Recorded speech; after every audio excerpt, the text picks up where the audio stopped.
आता पडदा काढा. आता एकमेकांना डोळे भरून बघा.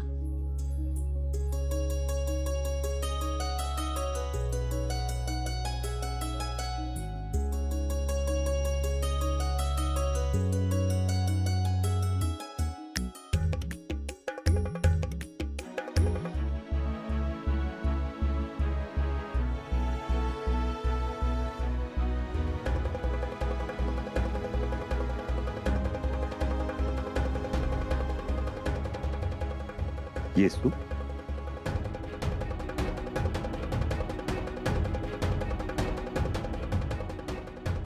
यशोदा, एवढ्या मोठ्या झालात.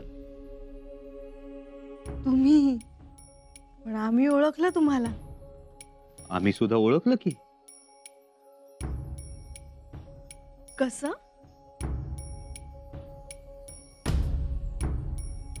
लहानपणी तुमच्या गालावर खळी पडायची. अजूनही ती खळी तशीच आहे. आमच्या खळीचे राहू देत, आधी तुमची जखम पाहू दे. असू दे हो.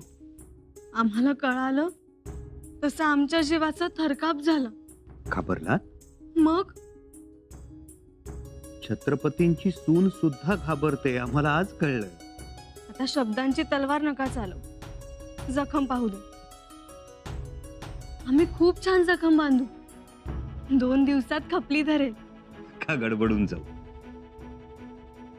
आता जखमही तुमची आहे आणि आम्हीही तुमचेच आहोत.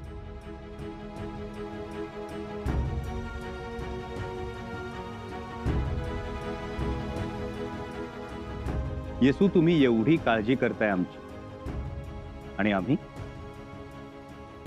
खरं तर शृंगारपुरी यायला हवं होतं तुम्हाला आणण्यासाठी, पण अचानक मोहिमेवर जावं लागलं.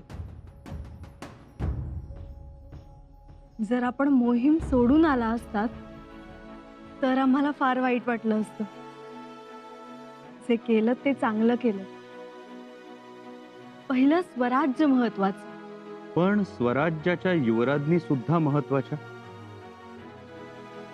त्यानंतर आणखी एका गोष्टीसाठी आम्हाला तुमचा अभिमान वाटला. तुम्ही वाटेत अडलेल्या स्त्रीला आपला मेणा दिलात आणि घोड्यावरून रायगड गाठलात. आऊसाहेबांनी आम्हाला प्रथम परोपकार शिकवला, सांगितला. तोच आम्ही प्रत्यक्षात आणला, एवढाच. येसू, तुमच्यासारखंच आम्ही सुद्धा खूप काही ठरवलंय. काय ठरवलंय? या.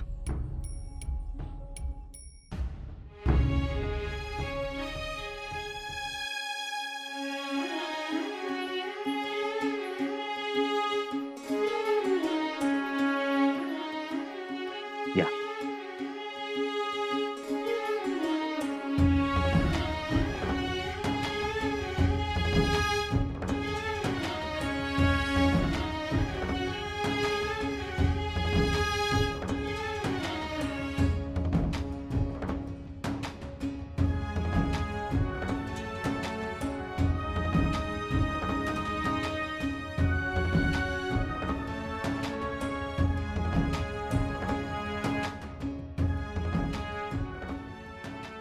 हा आपला हिंदुस्थान.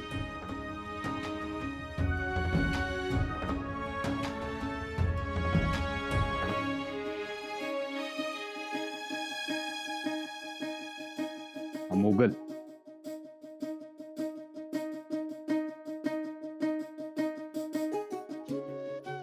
हा आदिलशाह.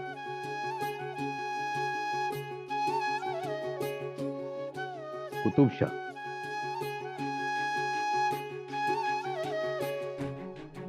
इकडे सिद्धी. हे पोर्तुगीज.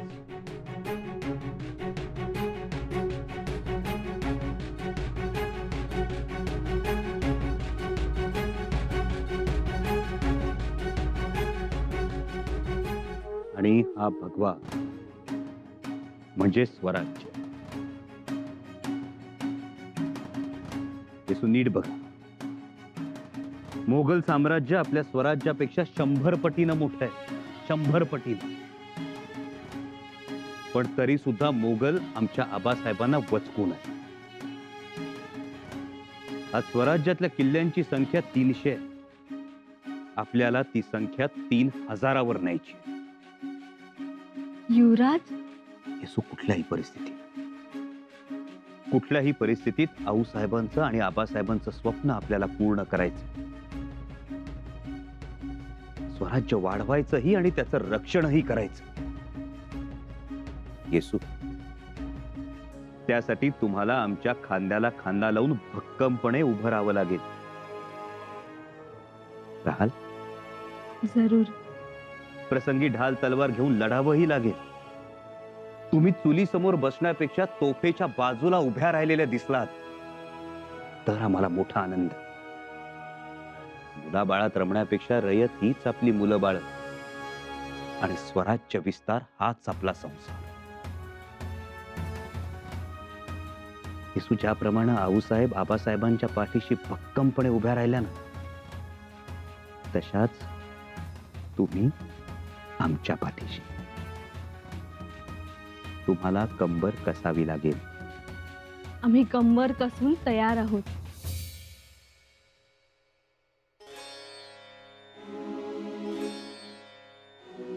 येसू, तुम्ही आमच्या पत्नी आहात, पण त्याहून जास्त सखी असाल.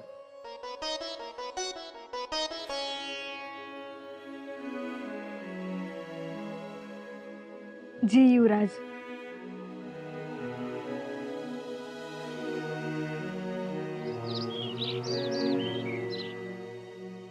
अगं बाई, पहाट झाली. गप्पा रंगल्या. तुमच्यासोबत गप्पा मारताना पहाट कधी झाली कळलंच नाही.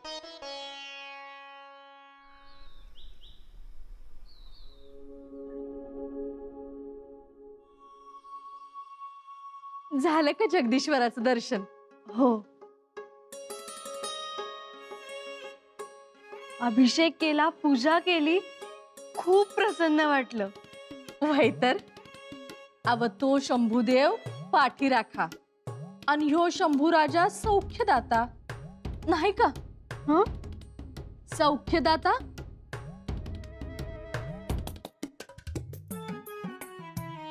राती लई उशीर समयात येवत होत्या. जखम बांधत होता जणू हाताची. धारा आत्या, तू जर आम्हाला चिडवणार असशील तर आम्हाला नाही बोलायचंय तुझ्याशी. राग आलाय पर लांब खाली चित दरवाजाच्या बाहेरच उभा हाय. गड चढून कवाच वर याया होता पर त्यो काय येत नाही. आम्ही नाही बोलणार तुझ्याशी. बराबर हाय. आता आमच्याशी कशाला कोण बोलल? आता हक्काचं माणूस आले ना मग बोलायला. असंच असतं. मग काय बोललं आमचं शंभू बाळ? आम्ही नाही ऐकलं काही.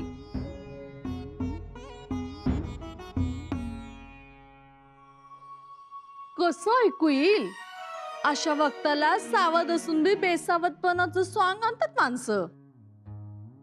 आम्ही आपली जखम बांधत होतो. लढाईत जखमी झालं आमचं लेकरू. धारा आत्या, बरोबर हाय. समोर शत्रू बी जालिम होता. आत्या, कय्यूम खान. आत्या, तू गप्प बसणार आहेस का आता? अगं बाई, युवराज कुठे गेले? आता आमासनी काय विचारताय? आपल्या माणसावं आपण ध्यान ठेवावं. धरात सांग ना, कुठे गेले? म्हणतात ना, ज्याचं याड त्याला ग्वाड. गेले ते तालीम खाण्यात. बघ, हाताची जखम अजून ओली आहे आणि तरीही आता तेसनी कोण सांगणार? तू न्याहारीची तयारी कर. दूध तापव. आम्ही घेऊन येतो त्यांना तालीम खाण्यातून. असं म्हणतायचा? बर, येतो म्या.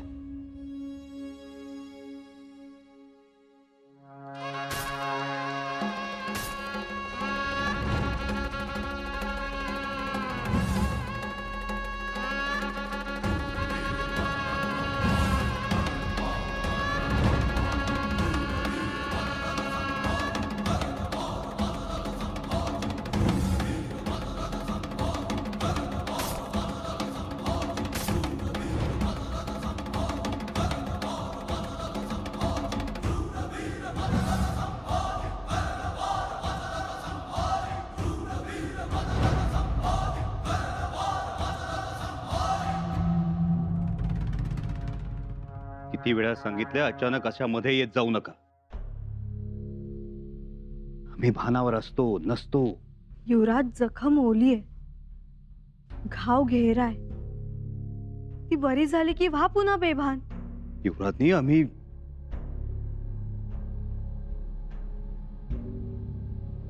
आमच्या अपमानाची याद म्हणून जपून ठेवा. कशाला डाग पडलेला सामा संदुकीत ठेवायचा? आम्ही म्हणालो ना ठेवा, मग ठेवा.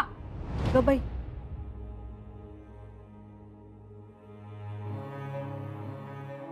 तरीच म्हंटल, राग एवढा अनावर का झालाय?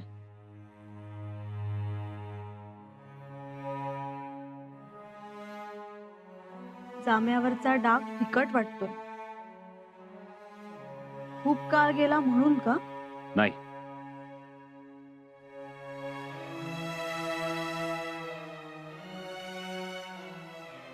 त्या कय्यूम खानच्या रक्तानं हा डाग फिकट झाल्यासारखा वाटतो. येसू जोपर्यंत संपूर्ण मोगल सल्तनत आमच्या तलवारीने रक्तलाल होत नाही, तोपर्यंत या जाम्यावरचे डाग पुसले जाणार नाही.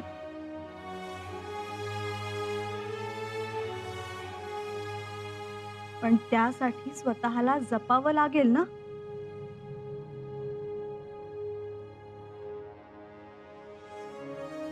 दूध घ्या.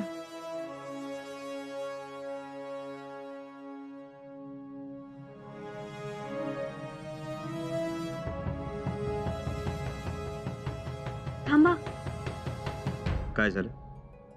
साय आली असेल, काढतो. दुधावरची साय अजून लक्षात आहे तुमच्या? साय ही लक्षात आहे आणि त्याबरोबरचं गुरकावणंही लक्षात आहे.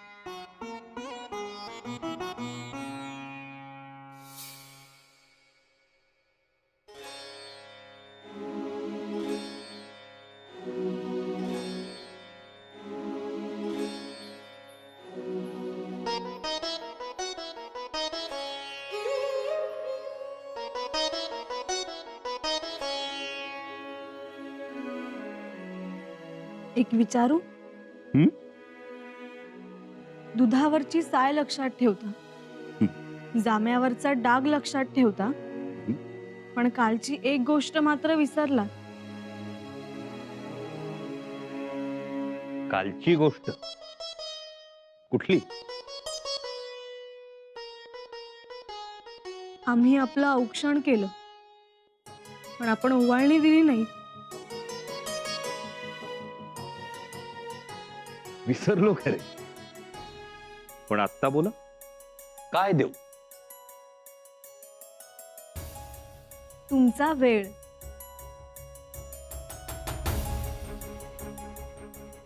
आमचा वेळ कशासाठी? कय्यूम खानच्या युद्धात तुम्ही केलेला पराक्रम आम्हाला तुमच्या तोंडून ऐकायचा.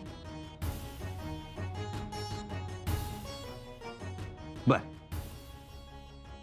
तर येसू झालं बा, आम्हाला बसू तरी द्या. या. आता नीट लक्ष देऊ नाही का? अंगावर शहारे येतील, घाबरू नका. आम्ही डोळे मिटून घेतो.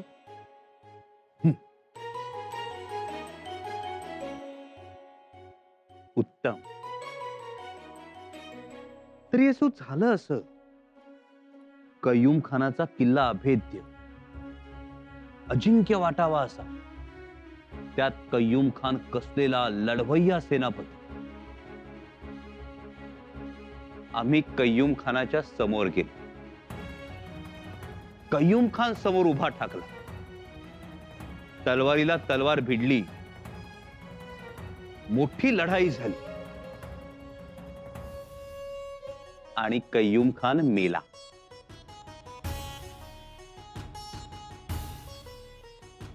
मोठी लढाई झाली आणि कय्यूम खान मेला. युवराज, पुढे काय झालं? युवराज, युवराज,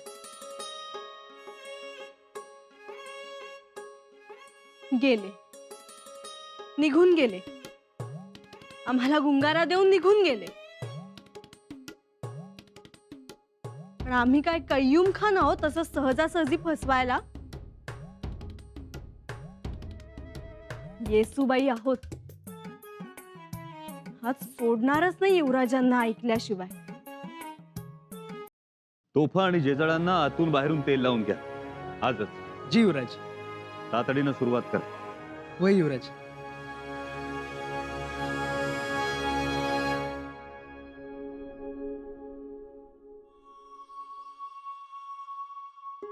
तुम्ही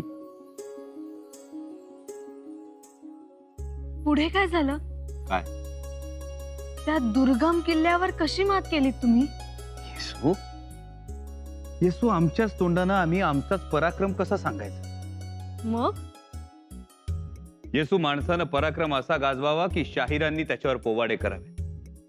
सह्याद्रीच्या दराखोऱ्यातून डफ तुंतुण्याबरोबर शब्दांची उधळण व्हावी. येसू आबासाहेबांनी अफजल खानाचा वध केला ना, तेव्हा शाहीर आगिनदासानं त्यावर पोवाडा रचला होता आणि एक शेर सोन्याच्या कड्याचा मानकरी ठरला. म्हणजे तुम्ही सांगणार नाही आहात? येसू येसू आमच्याच तोंडानं आमचं कौतुक कसं करू? ठीक आहे, नका सांगू तुम्ही. आणि तुम्ही सांगितलं तरी आता आम्ही ऐकणार नाही. रागावतात? मग काय करणार? आम्ही एवढं विचारतोय तरी किती आढेवेढे घेताय? ठीक आहे, आम्ही शाहिरांना सांगतो. आमच्यासाठी तुम्हीच शाहीर. तुम्हीच सांगा. येसू हट्टाच्या पाठीवरची बैठक अगदी पक्की ठेवता, कारण तुम्ही घोडा सुद्धा सुरेख फेकता ना. बघा, पुन्हा दिलीत बघाल मूळ विषयाला. सांगतो. कय्यूम खानाच्या मोहिमेचा सगळा वृत्तांत तुम्हाला सांगतो, पण इथे नाही, बाहेर. घोडी तयार आहे जीन कसून. चला.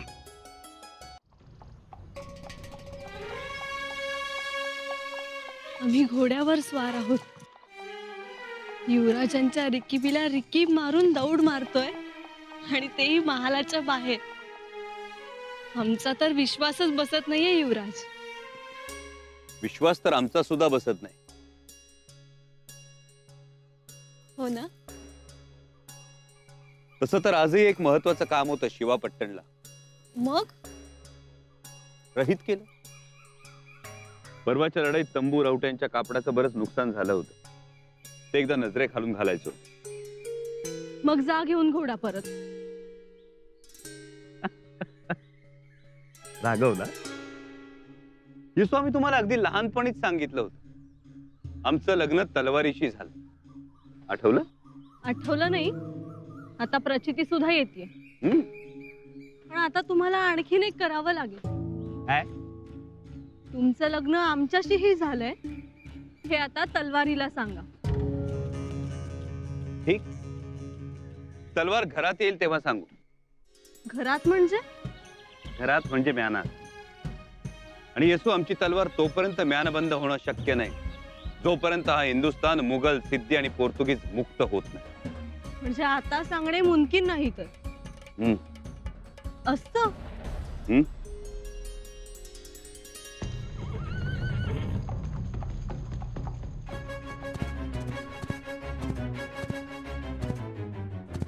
येसू लगाम आवरा.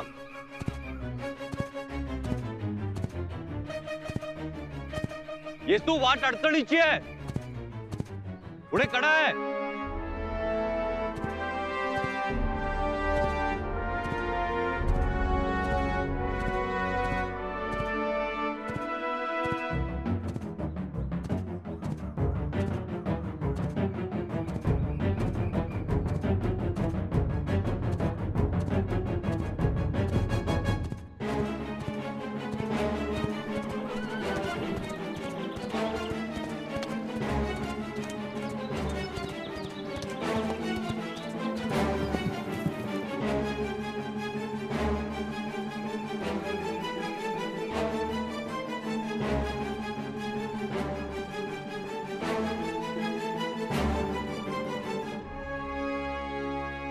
येसू येसू